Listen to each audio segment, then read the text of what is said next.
Hi hello नमस्ते, स्वागत आहे तुमचं स्मार्ट सुगरण या यूट्यूब चॅनलमध्ये। आज आपण स्वयंपाकघरातील उपयुक्त किचन टिप्स पाहणार आहोत। कोबी अर्धा कापून शिल्लक ठेवला तर थोडा खराब होतो, त्याऐवजी कोबीची आपणास हवी तेवढी पाने सुट्टी करून घ्या व जुळवून कापा। सोपे आहे।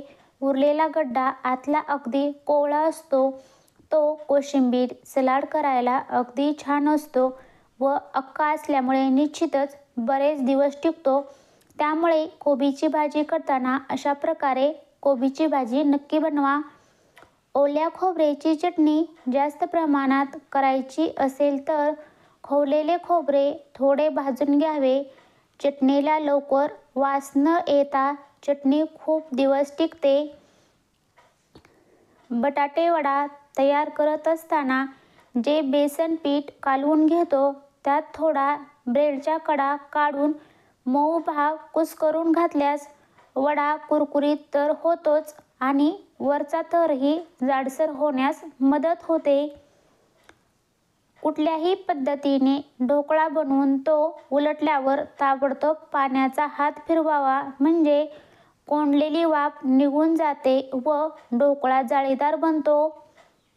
डाळ तांदूळ वाटल्यावर लगेच डोसा करायचा झाल्यास लिंबा एवढी चिंच पाण्यात भिजवा व त्याचे पाणी म्हणजेच कोळ पिठात मिसळा व लगेच डोसा करा।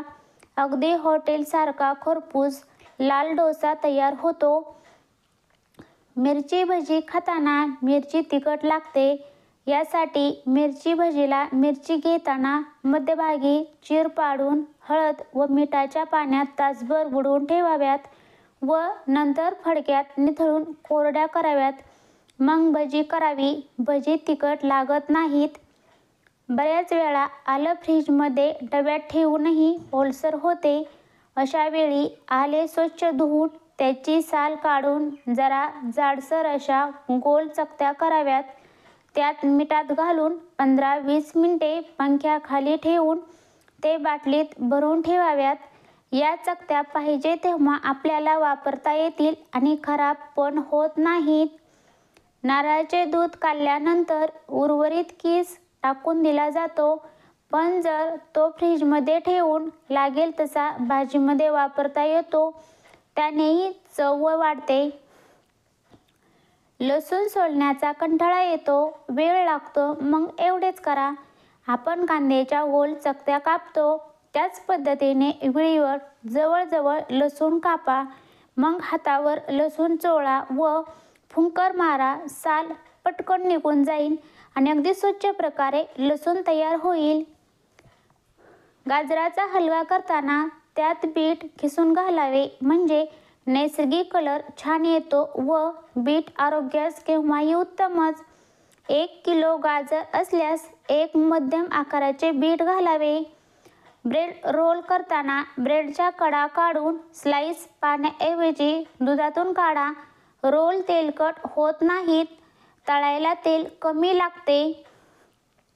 अर्धी वाटी मेथी दाणे थोड्याशा तेलात खमंग भाजून जाडसर पूड करावी। भाजी आमटीसाठी फोडणी करताना पाव चमचा त्यात टाकल्यास भाजी आमटीला छान चव येते, पातळ भाजीला छान स्वाद येतो। इडलीचा रवा भिजविल्यानंतर व त्यात उडदाची भिजवलेली डाळ बारीक करून घातल्यानंतर एका कांद्याच्या 4 फोडी करून त्या भिजविलेल्या पिठात घालाव्यात, म्हणजे थंडीच्या दिवसात सुद्धा लवकर पीठ फॉर्मॅट होते। अशा प्रकारे आज मी या व्हिडिओमध्ये खूप साऱ्या किचन टिप्स सांगितलेल्या आहेत। अशाच प्रकारच्या टिप्स जर तुम्हाला आवडत असेल तर माझा हा व्हिडिओ लाईक करा, शेअर करा आणि चॅनलला अजून सबस्क्राईब केलं नसेल तर जरूर सबस्क्राईब करा। व्हिडिओ पाहिल्याबद्दल थँक्यू।